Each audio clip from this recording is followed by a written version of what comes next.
On March 18th, County Commissioners heard more details about the campers living on the Powerdale property and the difficulties of dealing with a service-resistant population that may not yet have a diagnosis, allowing providers to offer help or deal with the situation.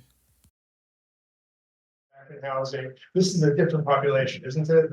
It's definitely a different population, which is really, part of the reason also why we pulled our street outreach efforts out is because in some cases it became unsafe for our staff to go down to those sites. And from a liability perspective, as a manager of those people, I want to make sure they're safe. I want to keep my employees. So the Powerdale type people that are service resistant, thank you. Boy, I said it, now I already forgot it. So would that generally be characterized as mental health and or drug issues, or the two?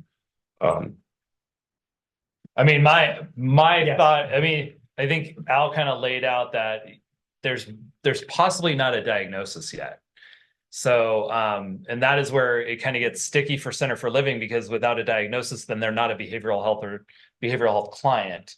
So we're trying to braid resources together so they don't need that diagnosis in advance, and there can be outreach done to them. That is the assumption that we have based on the interactions that occur, but it's not like MCAC can't say that this is your diagnosis. We need Al to come in and that client to be willing to do an assessment and then that determination to be made. So it is just an assumption that we have based on the interactions. I think there's a lot of drug use that is happening. Meth and fentanyl are big ones. You combine that with, potentially a mental health condition, and it's a recipe for bad, just bad.